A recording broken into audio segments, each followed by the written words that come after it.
Well, look, we're thrilled to have you guys come back in here. The company has gone through a large number of changes recently, at least externally.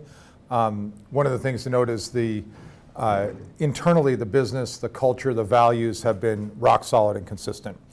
And I think we attribute that to the way in which we did our IPO, which was the big external financing. We had done a series of private rounds. Our investors were extremely supportive of our business culture, our philosophy, and our values. One of them is keeping the team very tight and making sure engineering, production, facilities, maintenance, all these folks are right together and working on creating products together. And we've chosen to do that in Vermont. And that was actually celebrated by the investors who got behind us in the IPO. And that was like a really, I would say, surprising but positive reaction. There was this initial idea that we would get a lot of questions. Why Vermont? What are you doing up there? Do you have access to people? How supportive is the government? Can you really build an aerospace company in Vermont? But the deeper the investors dug into the business and the people here, the more conviction they had. And the longer we stayed on the road in the IPO, the more conviction they had. So the end result was an astronomical success. We ended up raising about $1.2 billion, and after fees, we took home $1.1 billion, and we already had $700+ million in the bank. So the numbers are not small. And I think it's important to note that a very large portion of that money, we're trusted to take that money and grow the business. But that means we pay people.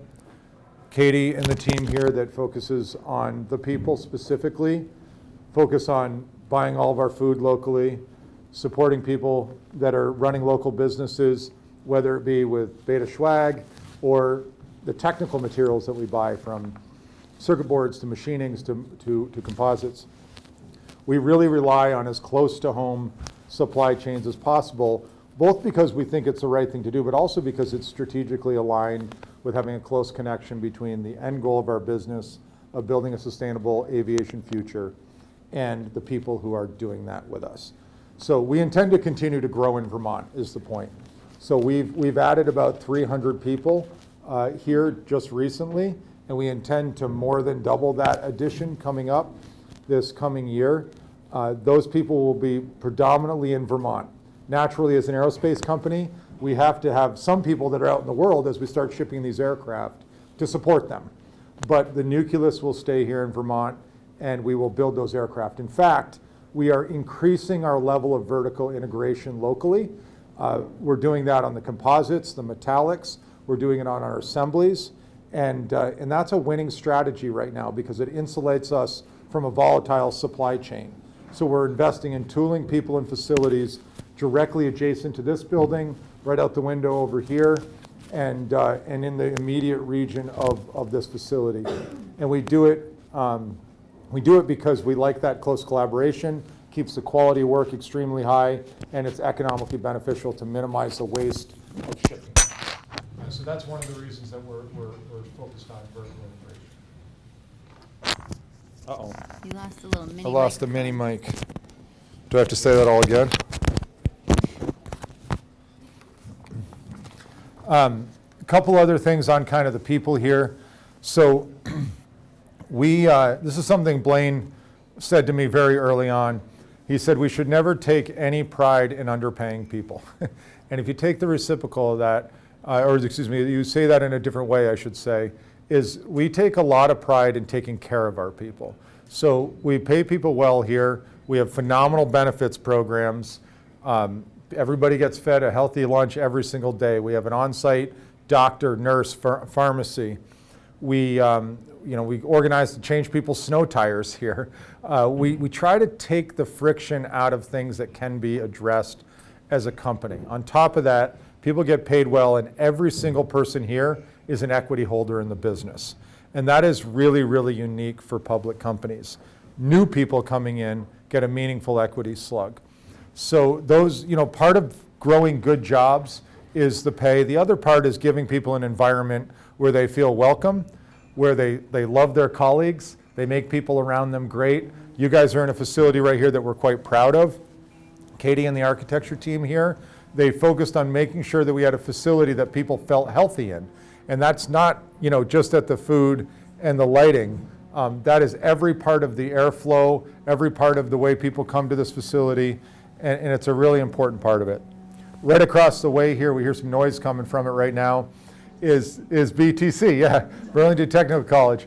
It sounds like they're running up some engines. But we're working with the local schools, UVM, Champlain, the BTC, Center for Technology Essex, on developing curriculum, both on the technical side and the non-technical side, ironically, that better serve the community and our business. So, for example, BTC helping them with curriculum where maintainers, aircraft maintainers coming out of that program, will be better fit to work on electric aircraft, better fit to build composite parts, better fit to understand what systems engineering is, what configuration management, and what very high quality production is. And so we have an entire team led by Sarah Deshaw back here focused on making sure we're growing that next wave of talent for Beta. And that means investing in the long term, both at the schools and locally with a whole bunch of workforce development programs. So I guess, I'll stop there and I can talk specifically about the IPO, our growth plans here, the people here, our programs. Would love to take a couple questions from you guys before you walk around and kind of get a visual update of the work we're doing. I have a quick clarifier right off the bat. When you said you added 300 jobs recently, you intend to double that this coming year. Does that mean you're going to add another 300 or are you going to add 600? Oh, so I said we're going to more than double that, right? So what is that? So it's close to 1,000 that we are going to add over the next period of our business, which we measure in about 18 months. 1,000 over 18 months? Yes, that is approximately what our forecast is. Now, I will say, like any business, we'll do the right thing with the information we have at the time that we're going to do the thing. And if the demand continues to grow the way it does, that is likely the trajectory that we're on. What kind of demand do you have? So we have a backlog that is about $3.5 billion of aircraft only presently, and about $1 billion backlog in propulsion. So that is, Blaine, help me with the numbers. I think that's 490 aircraft or something like that. Okay, so 490 aircraft plus options for extensions on those contracts. And it doesn't include the aftermarket, where there's a much larger opportunity. So I'll tell you, Kat, our business, if we make a low-cost, reliable, quiet, and sustainable aircraft that's also economic, it is not a demand-side constraint. It is a supply-side constraint. We have to grow responsibly, but everything we can produce will be consumed at this rate. Do you know, the perennial question I'm sure you get asked is, when will these planes be able to be sold at, that they can actually go in the air and fly? Basically, when is the FAA going to give them the green light? Yeah. So it's absolutely fascinating right now. So the new administration issued an executive order called American Drone Dominance. Contained within that executive order was something called the eVTOL Integration Pilot Program, which basically kicked the door open for pre-type certification operations. And ourselves and many other people in the industry are pursuing a large number of state partnerships, including here in Vermont, New Hampshire, New York, to deploy these aircraft prior to type certification. Now, they are identical to type certified aircraft, but they get to go out into the world sooner in controlled environments. In our case, it's for cargo, medical, and logistics applications prior to passenger applications. So we are building aircraft fit for that program presently, and we are actively applying to get the right paperwork in place to go and pursue this. The rough timeline is the awards will come out next March, and they will start to be deployed next summer, to answer your question directly.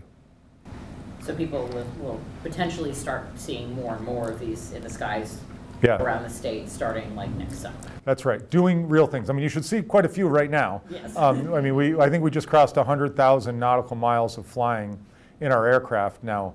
That's a lot of flights around Vermont and Plattsburgh and down to Rutland and over to New Hampshire. So people, it's just a great feeling actually when, Katie and I get texts from our friends in high school and they're on the golf course taking pictures of the airplanes flying overhead. So people are seeing them right now. You may not hear them, but you'll see them. Kyle, can you describe that program a little bit more? It sounds like there's a state component as well. Yeah, that's right. So the eVTOL integration pilot program, the state is the lead applicant in every case. And a state may compile multiple states and apply as a lead applicant. Within that is a 135 operator, which is somebody who operates the aircraft, maintains and provides the pilots. And then an OEM like us who makes the aircraft that they use. And of course, there's a customer. So let's say, for example, blood products are being moved between Dartmouth, Hitchcock out to Saranac Lake. Right now they may use a helicopter to go do that. We would apply with the states, with New York, for example, and say, we want in a safe and logical way to start moving those blood products between Saranac Lake Airport and Lebanon Airport, adjacent to Dartmouth Hitchcock. The FAA receives those applications and say, that is a good, sane, safe way to do that. So before type certification, you can go do that. And that's what we hear in March. So we have a whole bunch of charging systems, airplanes, and partners that we've applied for this program. And I'm actually going back down to Washington next week on Wednesday, and Secretary Duffy is elaborating on this and kind of announcing the details of this program, which is public, but they're going to provide some more color on it then. And your applications are in at this point? Very precisely, our portion of the applications are complete. They're formally due on the 19th of December when the states provide them. So we provide the information to the states that then provide it to the federal government. So then the state, when you say the state applies, is there like can we just say the state of Vermont as a whole, or is it like a particular, like, the Commerce agent or whatever? Yeah, I guess I don't know that I should say exactly what Vermont is doing, but they are a part of applications. Who's your potential customers then in Vermont? Who would, is it like the UVM Medical Center, wants to move medical products around sort of thing? Yeah, I can't say exactly on the applications, but as you may know, UVM Medical Center is partnered with Dartmouth Hitchcock, who leases their helicopters from a company called Metro Aviation, which we have commercial agreements with. So you can draw some lines in there, but ultimately there's a lot of goodness for those types of applications. Any other questions on this side of it? Yeah, I was actually going to ask if you could expand a little bit more. We've been seeing a lot of young people not joining the industries of manufacturing, particularly advanced manufacturing. We have a pretty unique niche here that I think a lot of people would be interested in, or at least from what we've been hearing. And you mentioned working with colleges and the tech centers, but how are you going to funnel in young people from around this area if you're looking to expand some of those jobs in the coming year? Yeah. So we recognize that the 3 Ds of manufacturing, dark, dirty, and dingy. Like it's not where people typically want to work coming out of college. So we flip that on its head, and we give people a great place to work in manufacturing, attached to a mission, and pay them well. It's not a hard, complicated formula. But I think most importantly, within that framework, and Sean Donovan over here is our Chief of Operations, and he's created a culture here in manufacturing where people have phenomenal growth opportunity. People will come in and they will actually really enjoy doing what you would consider traditional manufacturing because they participate in the continuous improvement process. They also have opportunities for their own career development. So, if we create the right environment, I think that stigma about manufacturing falls away quite quickly. We have a really high percentage of people that grow into leadership positions that started within the company. Sean came in as an engineer. He led our battery program, then he led our manufacturing batteries, then our research and development, and then he went up to be the Chief of Operations. And that is not abnormal here at every level, including manufacturing. So we flipped that paradigm, I think, on its head. And we have a really, really good engagement. We had a career day here the other day, and we had to shut the doors at 600 people.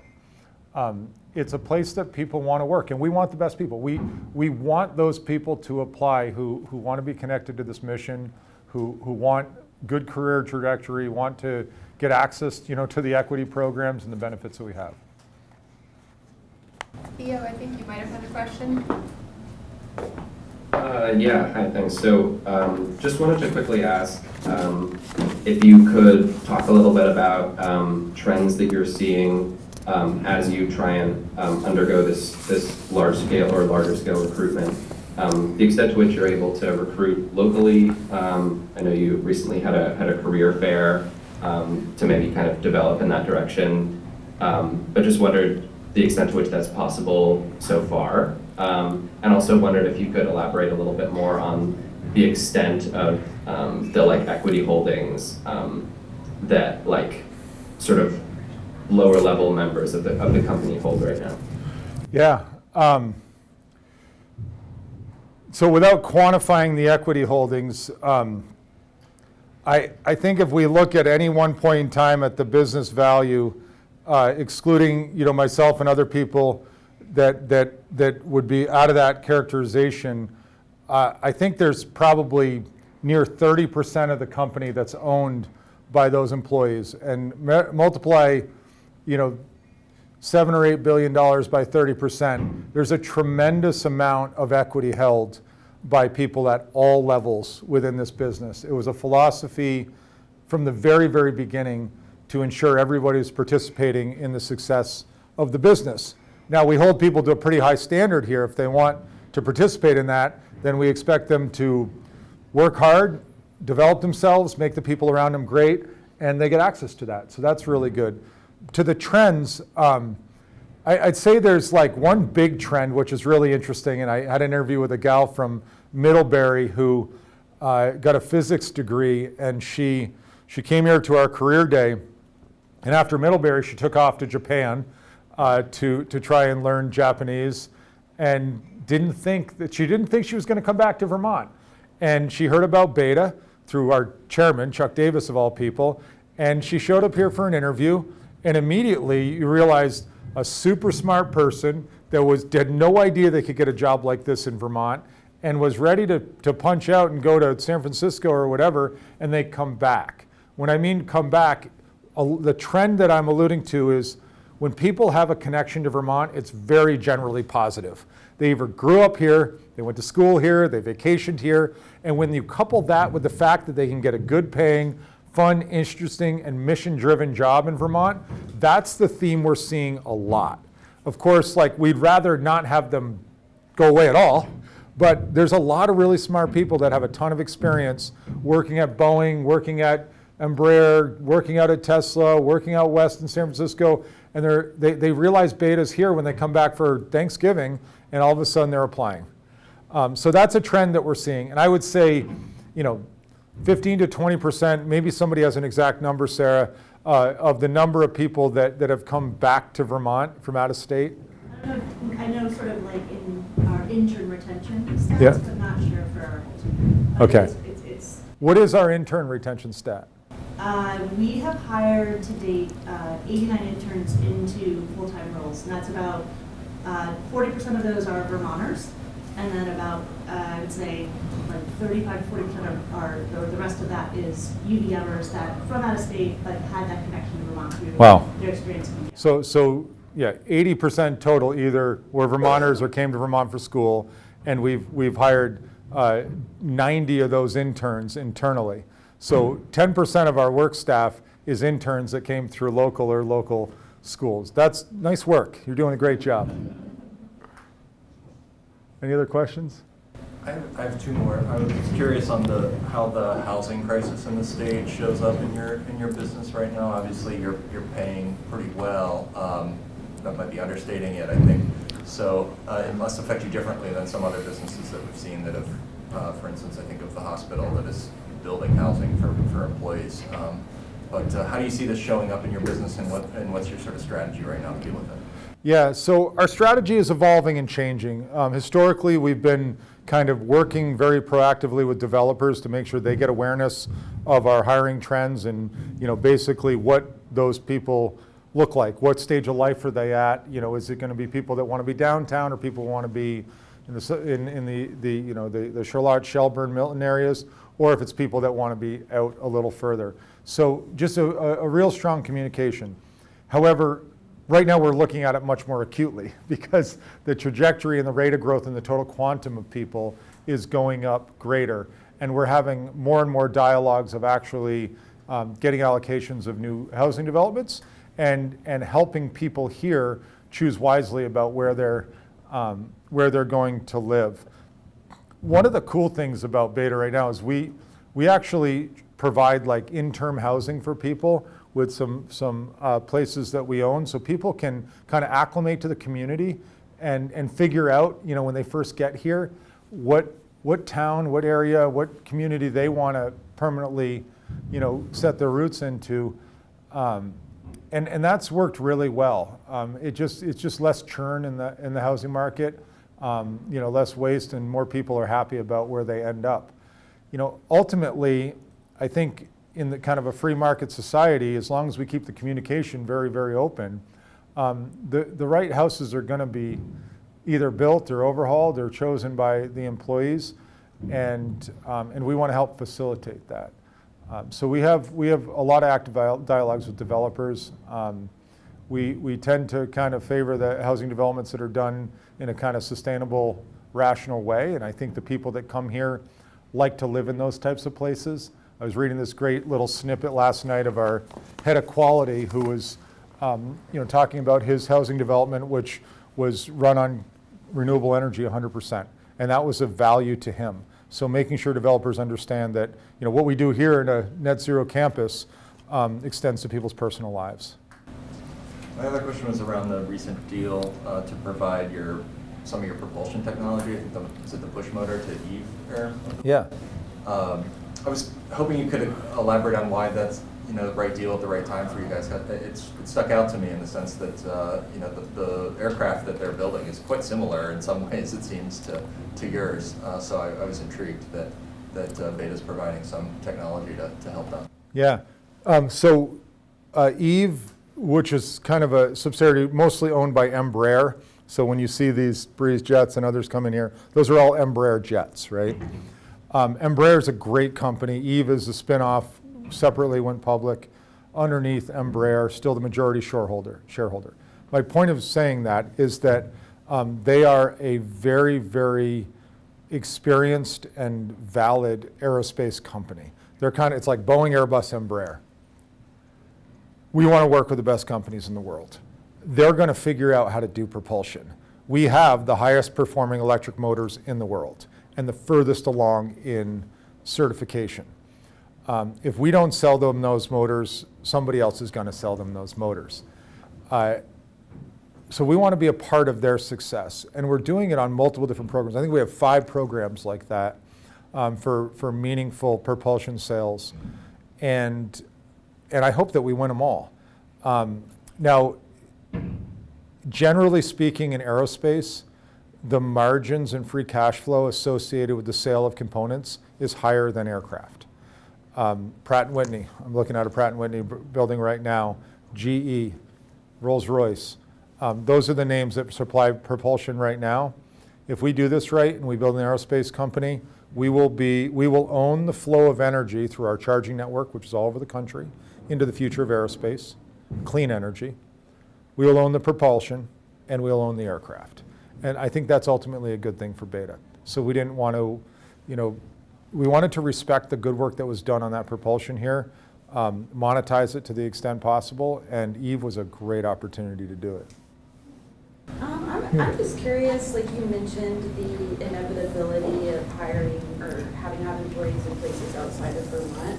And I'm just curious, like, what that number looks like now, and if there's like an outlook for that, and like how it might parallel the potential growth here in Vermont.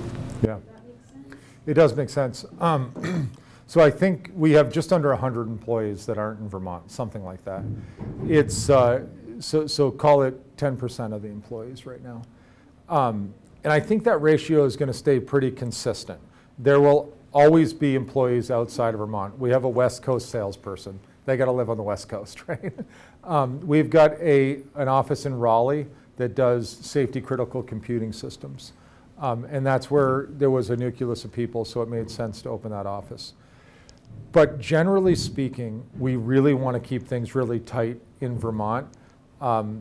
But aerospace is not something where you can just ship and forget about the product. We will have service centers all over Europe, in the Middle East, down in New Zealand, down in Australia, and we will have regular employees there, if not owning those service centers. So that's the type of growth I was talking about outside of Vermont, naturally expanding the business. We have teams that deploy out of Vermont. We just finished putting in the first chargers in the Middle East, in Abu Dhabi. All the people that put those in were from Vermont, but they're on the road a lot. So at some point, when we get a critical mass in those regions, we'll have employees there as well. We assemble our battery packs down on the far side of the floor. We assemble the charge cubes over there. And then we also have manufacturing space on the third floor. You can see the windows up there. We do all our flight control computers, our inverters, our wire harnesses, and our motors up there. Right down the road, we have a composites facility, laying up all of our composites. We've got a machine shop, metal fabrication, all the different supporting functions of manufacturing. But this is where it all kind of comes together to build the aircraft. So you'll kind of see as we walk through here, we've got all these individual tools. A lot of them are full with parts right now. We're actively building aircraft. Those aircraft are supporting our flight test activities. They're supporting customer demonstrations, and some number of those will also be actually supporting flight tests for credit as we kind of mature the whole certification program of the aircraft. We've kind of actively been, while we're building the aircraft, we're designing and building new tooling for the aircraft. We're always thinking about future rate. We're always thinking about growing our manufacturing engineering teams and really kind of finding new ways to do everything faster, and really focused on vertical integration of the product and everything it takes to make the product. So that's been a lot of our recent growth over the last couple of years. We've gotten more and more into operations and production. A couple things about this building. Kyle whispered it, and I'll touch on something Sean just said too.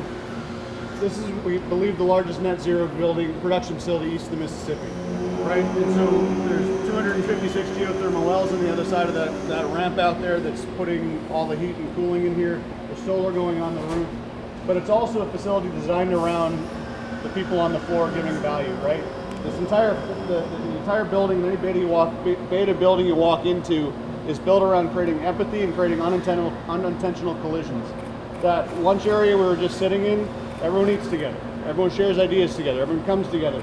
These windows are there so that when one of these manufacturing cells is down, the supply chain team sitting at one of those windows can look down and say, oh wait, that's waiting on me, right? Developing empathy, developing understanding of how things come together. You can see the big sunroof, all this natural light. It's not dark and dingy. It's a beautiful facility. These lights are actually tunable. These weird little details that come into play as we're bringing people in because we want people to express ideas. We're going to get better because someone on that floor turns to an engineer and says, what if you tweak this a little bit this way and start to make things better? So little things like these lights are tunable, right? It seems like silly. Why would you make a light tunable? Come in on third shift. When you walk in at third shift in the middle of the night, they're a low orange glow. They get to this mid shift, they go back to that warm orange glow, so you get the circadian rhythms right. So they can go home in the morning and sleep. So all these little nuances are part of valuing the entire person. It's part of providing on-site childcare. It's part of on-site medical, flight lessons, food. It's all part of a holistic solution so that people can give their best when they're here. So that value trade of employee-employer is whole. We need to attract the best people in the world to come build this. A lot of them from the state of Vermont, and we need them to stay here and be excited about completing the mission. So it's how do we work with the community, how we work with the tech schools, bring them to a place that they want to be, they want to work their tail off, and help us change the future of aviation. So there's a lot of little details here that you wouldn't see in a normal factory. One of the other things that Sean talked about, you see all these structural assembly cells. Part of verticalization, and you heard Kyle talk about it, is taking some of this work on board in Vermont. This facility is built for ultimate flexibility. So we actually may move this tooling out, and this becomes final assembly because it's right near the ramp. So you can imagine connected facilities driving big bone composite parts, fuses, wings, empennages into this facility and just pushing them out the door on the other end. And I don't know what's the total output of this facility? This facility was built to build 300 aircraft a year. So we've kind of been building and outfitting it for that. And when Kyle talked about expansion, 300. but when Kyle talked about expansion, that's a temporary wall. So we're already permitted and have the site work done to at least double the size of this facility, maybe more, by blowing that wall out. So that's what Kyle was talking about earlier, and that naturally doubles the production capacity out of here. So what we're looking at here is a map of our charging stations.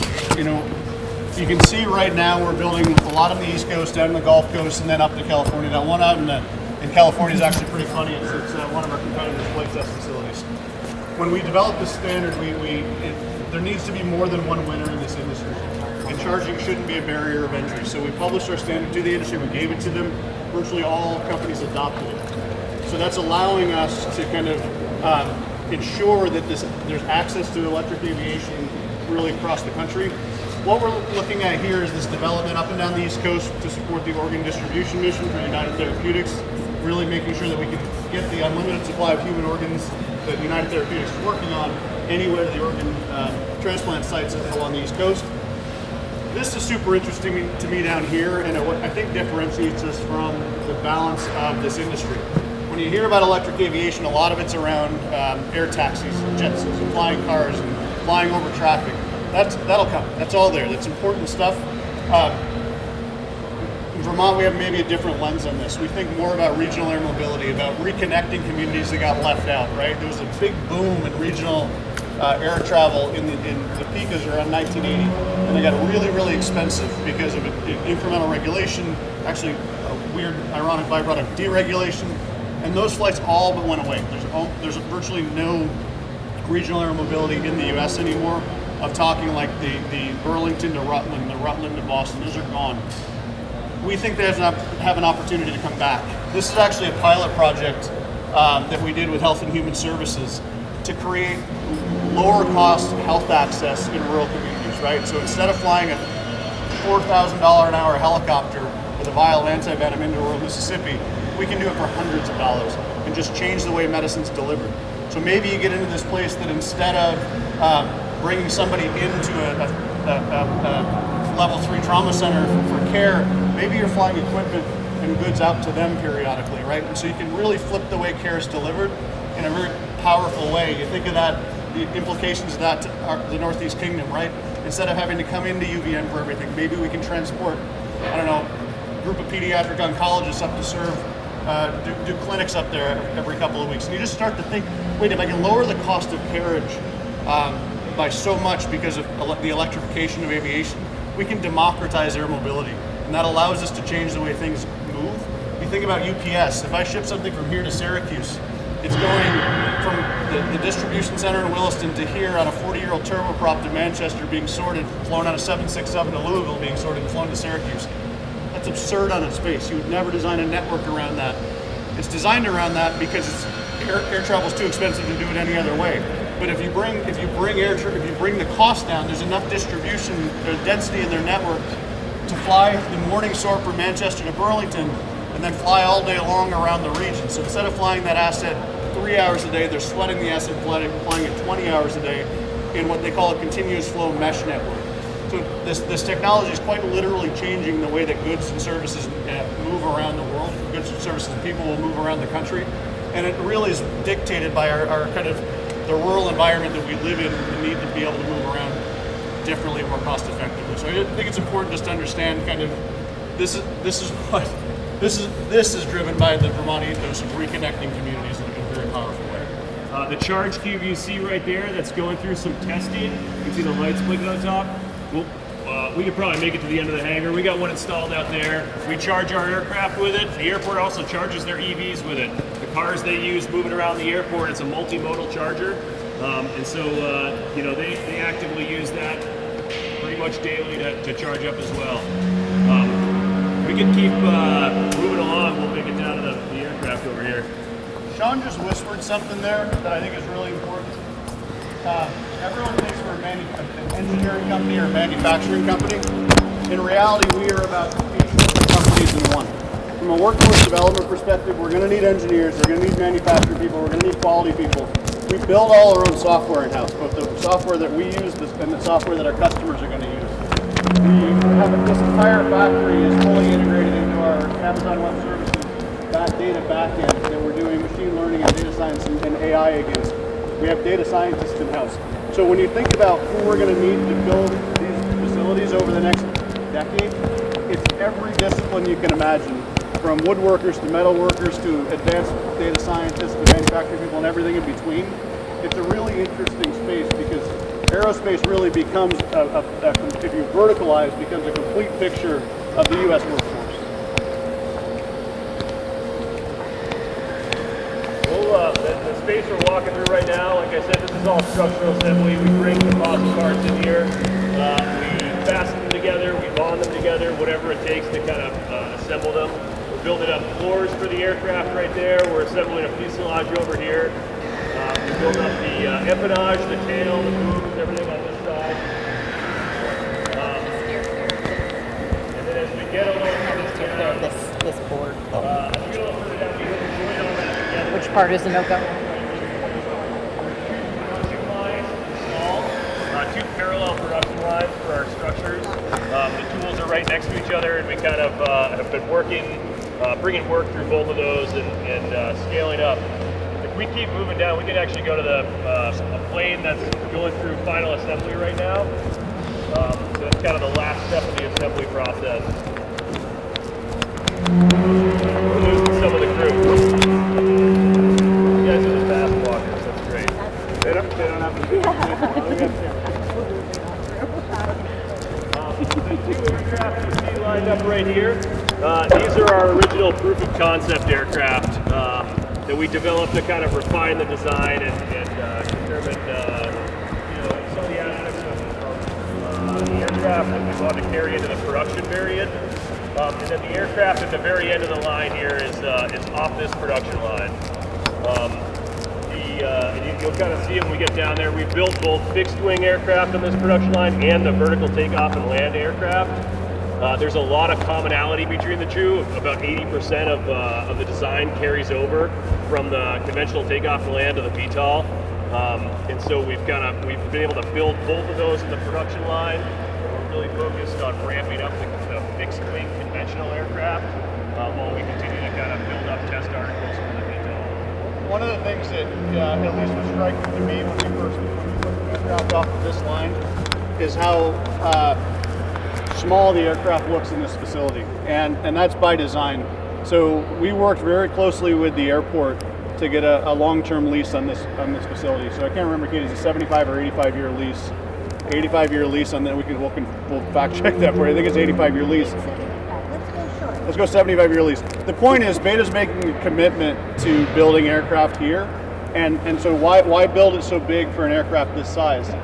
My kids are 10 and 6. With the way the battery energy density is improving, we'll be pushing 200 seaters out of here by the time my kids are my age, right? And so we're building this to create the future of aerospace, and so that's kind of how we've thought about this all along. Is if we're going to do this, let's commit to it long term. We're a 100-year company, and we're going to be a 100-year aerospace company in Vermont. So let's build to that. So that's why the scale of this building is kind of laid out the way it is. We keep moving along. Seeing this aircraft here, the production aircraft, this final assembly is pretty cool because you see all the structural assembly work happening over there, a lot of drilling, fastening, bonding, different things like that. As you get to the end of the line here, you start to get into the real nitty-gritty details of like, how do you wire up avionics? How do you put electrical harnesses in? Installing safety critical hardware like landing gear and other aspects of the aircraft, installing our batteries. Like, we have kind of a professional lead here of folks that have a really good understanding of the criticality of the systems, how to fasten them all together, how to call out, how to build instructions so that information can kind of get passed from technician to technician, and we always get the same result, the same product every time.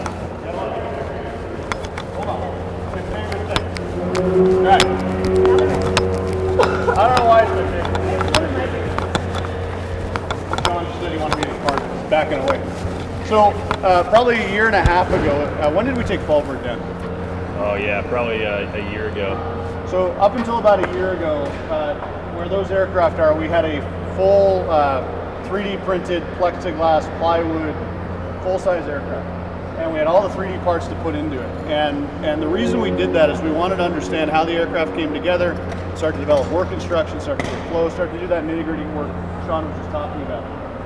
What we found is that stuff didn't always fit together, so it had to go back to engineering to get replaced. And so we had mechanics, we had technicians working on the aircraft saying, this doesn't work, this doesn't work.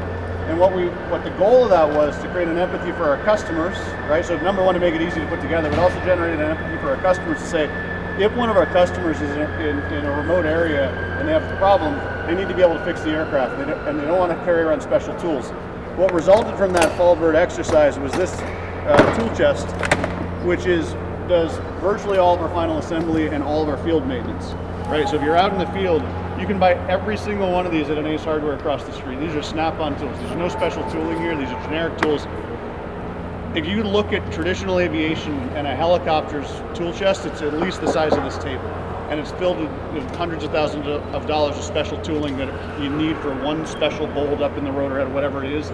This is why this aircraft and this generation of aircraft becomes successful, because it's cheap to operate, because there's no maintenance on it.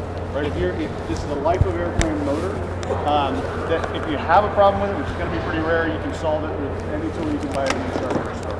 So if you design with simplicity in mind, with the customer need in mind, we end up with something like this, which looks very different from what aviation looks like today. This is a kind of symbolic, not only Beta's culture, simplicity, but symbolic of why electric. Sorry. It's all good. Director, but it's like my favorite part. Anyway, The one thing just to connect the dots from where we start over there in the charge coop to here, if you look out here, right behind that truck right there is one of Beta's chargers, which is actively charging EVs right now. But just it's a little bit hard of a view here, I guess. But those are the chargers that we're installing at airports today. And it works for cars. Works for cars too. Yeah, it's a common standard charging protocol, a standard plug. I feel like I don't usually need to remind this group, but if you do have any questions, you obviously can totally ask them while you're yeah. So sorry, this is not clearly listed. So if you have any questions,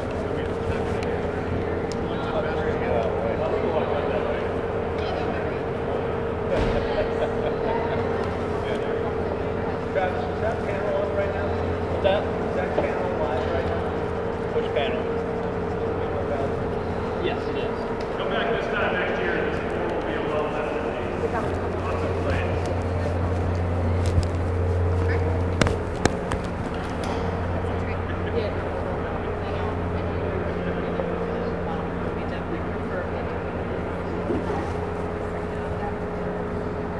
This will be the sixth of this month.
Vibration testing. Now a lot of what we're building is going straight across into the aircraft compliance, which is kind of a cool progression. We can keep moving along here up to the front of the line where we actually assemble all those modules.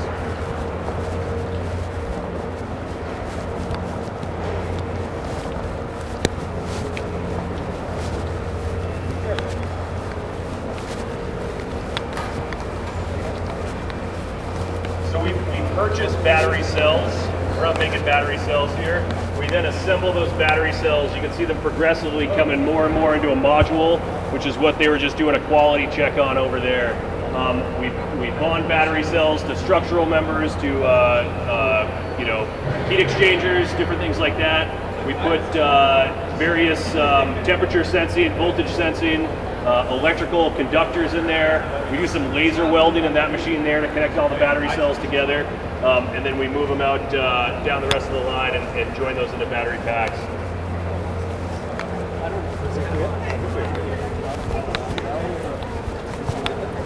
Battery cell right here. Yep, that's a 2170. I'm not surprised. Yeah. So there's just under 3,000 of these cells. I think we're gonna in a battery pack. not do any photo or anything on these types of things. Just under 3,000 of these in a battery pack. Just because the batteries are a little cracked. Yeah, something that's kind of cool here, you can see that we've got some robots over there sorting battery cells. When we look over there, we've started adding more robots on the line, really starting to automate a lot more. This is all done in-house, so it's done actually in a facility right here where we're designing and building a lot of that automation, which is a pretty cool thing. Being able to hire people right out of UVM and put them right to work, figuring out how to integrate robots on our production line, speed up production, improve quality, do all the good things. And not just integrate the machine, but that robot right there is also serializing every single battery cell that comes into the facility back to raw material, and we can track it through end of life. So we're pulling in millions of data points per pack from all these machines and equipment into our data lakes that we can start to analyze and try to make sense of, so that we can start to model how to improve design, how to improve manufacturing process, whatever it may be. So again, it's a fully integrated line. So we're also pulling folks out of Champlain and out of UVM to come do the data science work on top of that. So again, we're going to need a lot of folks across a lot of different disciplines, and that's how we'll win those. We've always been a data-first company. We'll take data off the machines, analyze it against data in the field, and understand how to improve performance. Tracking, is that something that FAA wants to see, or is that? If there's an incident, for sure, but we're really doing it to be faster in our engineering cycles and certification cycles. We want to be able to know why an aircraft is the same aircraft is performing differently in New Zealand versus Jersey, and to start to understand those things if we're all connected to the same one. Cool. We'll make our way, we'll go back and head back up these stairs.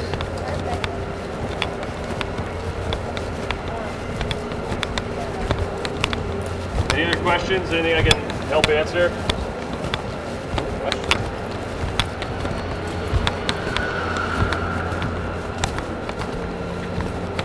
We'll get a better view at Charge Cube Manufacturing here as we walk by as well.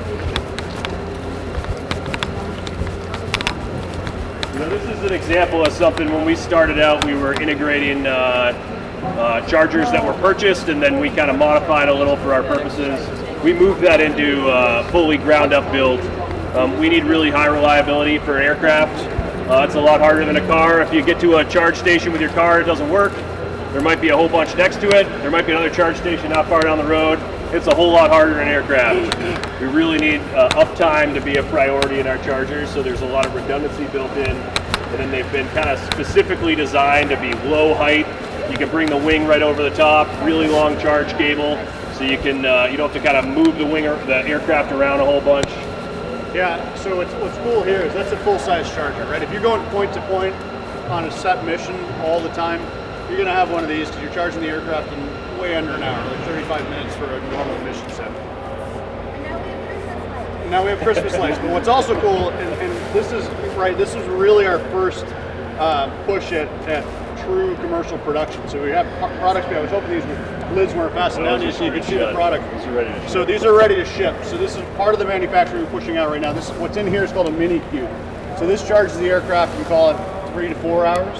The reason that we're shipping these out is if you're not on that main trunk route, right, the same origin destination you're flying to, and you have to divert for weather or whatever it is, you need to be able to go 45 minutes in an IFR to the next airport. You don't want a pilot thinking, oh man, if I land over there, will I be able to charge? That's a really bad corruption of thought that happens there. So we're putting these in airports all around, basically all around the East Coast for now, and it'll be all around until we can get the big charges in, so that people have a place to charge where if they have to land somewhere they're not expecting to. And so we're shipping these out now. I'm not exactly sure where they're going, but we'll have hundreds of those going out as well. These are not replicated on. No, because it's funny, when we go on road shows right now, if we're in an area that doesn't have dots on the map, we'll actually strap this down in the back of the airplane so it flies with its own power source. And you get to a hangar and you just plug it into the hangar wall. And it's designed to be able to plug into basically any hangar in the world.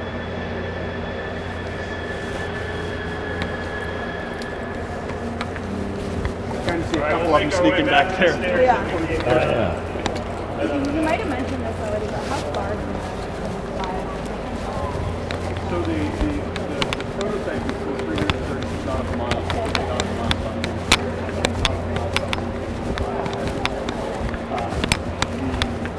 The aircraft we're producing now.